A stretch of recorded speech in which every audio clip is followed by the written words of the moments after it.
Qu'est-ce que la COP21? Bonjour, la COP21 c'est l'acronyme pour la conférence des parties de la Convention climat. Donc c'est la 21e depuis la signature de la Convention sur les changements climatiques qui a été signée en 1992 à Rio. Et c'est un grand rendez-vous où on doit à la fois arriver à conclure un accord qui va établir le système international de lutte contre le changement climatique après 2020 et montrer toutes les solutions possibles, montrer l'engagement des acteurs et permettre les débats sur le futur. La COP21, c'est aussi un rendez-vous crucial parce qu'il s'agit du futur de l'humanité. Si on n'arrive pas à se mettre d'accord sur un accord universel, juridiquement contraignant, qui nous permette de limiter le réchauffement climatique en dessous de 2 degrés Celsius par rapport à l'ère pré-industrielle, c'est l'avenir de l'humanité, c'est l'avenir de la planète qui est en jeu. Qu'est-ce qu'un ambassadeur itinérant pour le climat?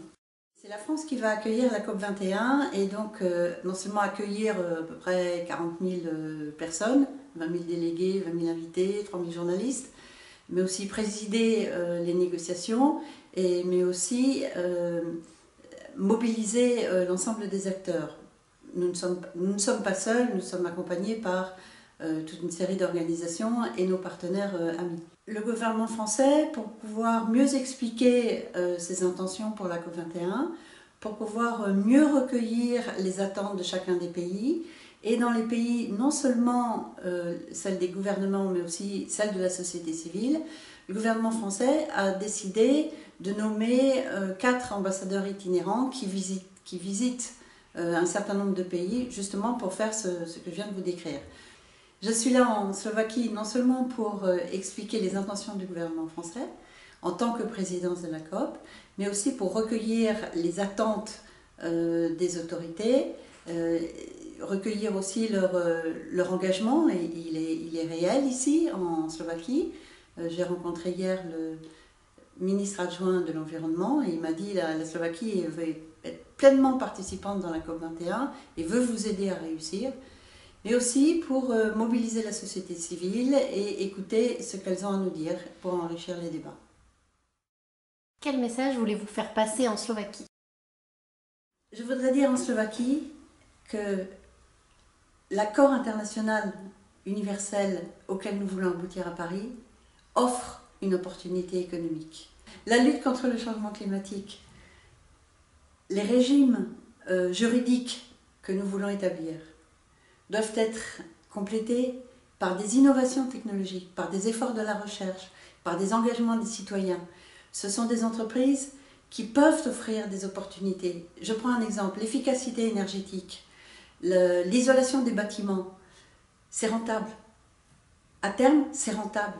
Il ne faut pas vivre ça comme une contrainte, il faut vivre ça comme une chance, comme une possibilité de vivre mieux, différemment. Quel rôle les décideurs politiques jouent-ils dans la lutte contre le changement climatique? C'est eux qui sont à la table des négociations, c'est eux qui doivent marquer le sens, la direction que l'on va prendre et mettre en valeur la transformation auquel nous voulons aboutir pour avoir une société et une économie plus sobre en carbone et plus résiliente devant les conséquences du changement climatique. C'est eux qui vont faire les lois et les règlements. Et hier, j'étais au Parlement slovaque et j'ai vu l'engagement et l'intérêt que les membres du Parlement, et notamment le président de la Commission Agriculture et Environnement, portaient au sujet.